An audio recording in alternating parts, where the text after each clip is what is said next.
Since I was a child, I enjoyed the novelty of riding the passenger train. Yet as an adult, I just want to get some sleep and get to my destination.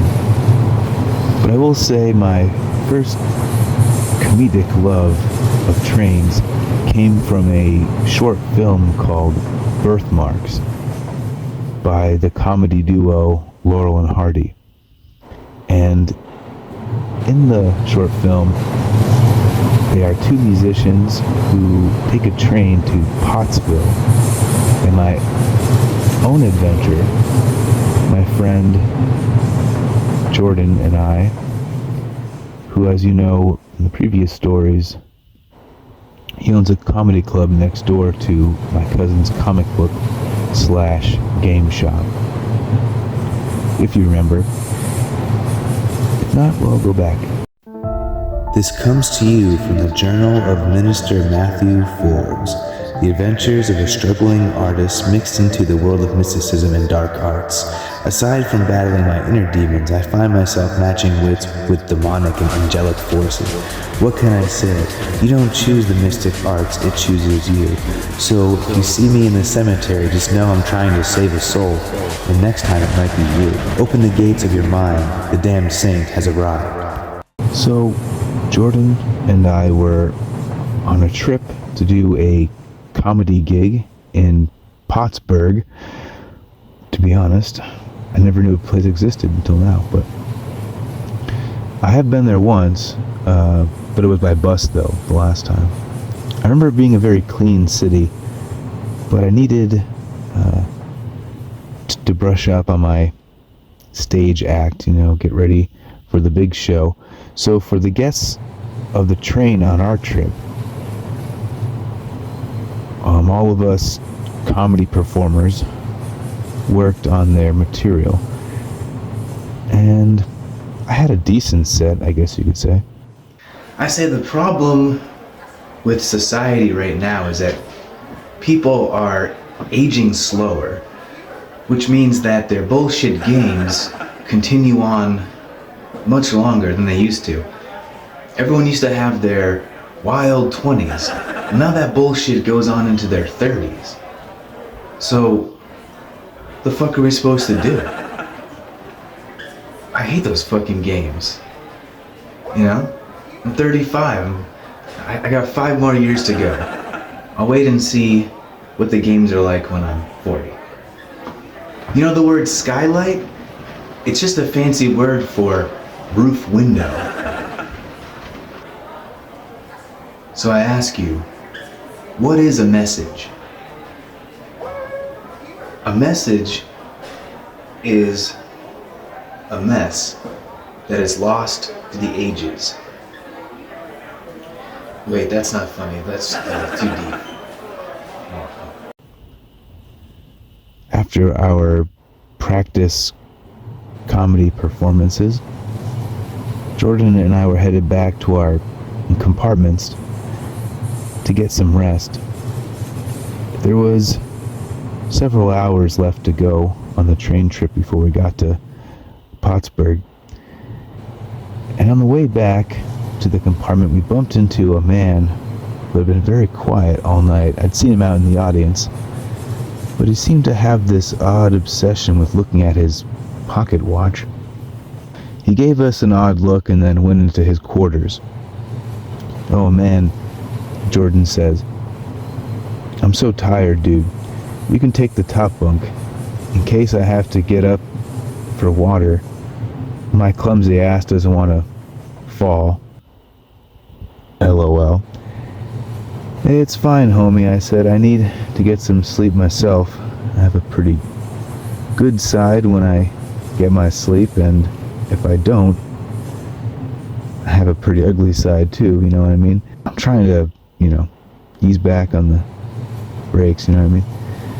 "Yeah, all right, buddy," Jordan says. "Get your rest, Matt."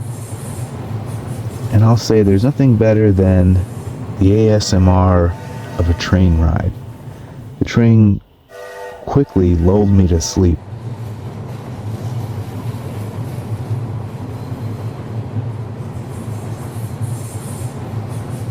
I eventually found myself dreaming, only that it was strange. I was on the train walking the corridor. I must have been so exhausted I was between lucid dreaming and astral projecting, something I've been known to do even before I became the damn saint. The fun thing about astral projection is that you can see many things hidden to our eyes on the normal light spectrum. I noticed coming from the neighboring compartment, the man with the pocket watch, there was a curious glow emanating, so I went to investigate. And when I popped into his cabin, I found he too was in a state akin to the astral realm, yet he was deep in a trance.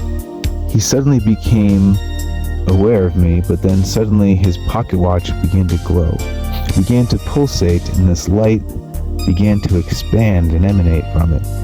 It happened so fast, and then in the blink of an eye, it was like I was in a different world, some kind of reality, but not of my time. It turns out I was in the past. It looked like the 1800s. The man awoke from his trance and said, "Well, now you've done it. You've really done it." I had to apologize for interrupting whatever it was that happened. "Well," he says, "it looks like when my amulet teleported me into 1869, you and your astral body somehow got quantumly entangled. And now until I go back, you're some kind of hologram here in the past with me. You can stay here or go with me. I have an errand to run here in 1869, and then we can go back to 2025 if you'd like." I was dumbfounded, but I managed to say, "Okay, I'm still with you, but let's make it snappy. I don't want to miss my stop on the train back in my waking time, the waking state back in the real life, or whatever you want to call it. And I also don't want to miss, being in your vicinity when that pocket watch amulet of yours sends us back to the future." I always wanted to, but never thought I'd have a reason to say that. And speaking of, I'd like to know just how that time travel device worked. "All right then," he said, "but follow me. We haven't much time." The old-timey train stopped. We got out, and we were able to walk the streets for 1 hour. As we walked through the dusty, cobbled streets of the city in the year 1869, the man who goes by the name Fugit, he said there's a time dilation set to the watch. It activates and gives you a certain amount of time to travel, literally, and then you have to be holding or within 5 feet of it to move through the time tunnel, or time portal, if you rather. Fugit explained that he was not only a time traveler, but a time archaeologist. He had to steal a painting that contained a map to treasure, but in 1919 the painting was reframed and the map was lost, never used or seen again. But if he can go back to 1869 when it was first put into the painting, he could easily obtain it. So you're a time thief, I'd say. "Time is a thief," he replied. He spent many years to obtain the time watch in order to go back and get the map. "I offer you a share of my treasure," he said. "You have my word." "And why should I trust you?" I said. "Well, I also have the watch. Your only way to return back to your body in 2025 is by me." To my surprise, he had little trouble stealing the painting. We then began our trek back to the train, avoiding contact with others to not mess with the time continuum and all that. "Only about 2 minutes to go. I timed it perfectly," he said. "I spent some time testing the watch before today's trip. We're so close now. Thank you for the The unexpected adventure, Fugit, I said. I won't forget it. No problem, my friend. I promise you'll get a piece of this treasure. Maybe even you could embark on the journey to obtain it with me. I'd love to, pal, but you see, I have to be in Pottsburg tomorrow to do my comedy set at the big show. Not sure I can work this into the material, though. Though it was a pretty fun adventure. Fugit and I shook hands.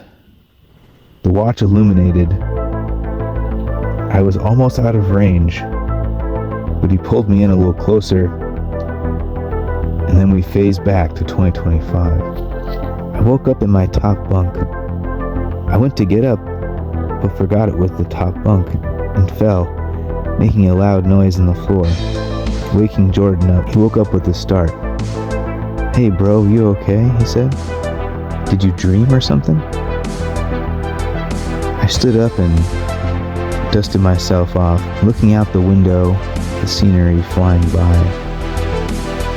And I thought about the strange adventure I had just experienced. And all I could say was, yeah, you could say that. I had one hell of a time.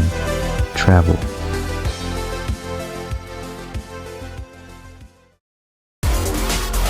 Tune in for next week's episode of The Damned Saint. Until then, be true, be you, and be aware. There is no fate but what you create. I am the messenger, the Damned Saint.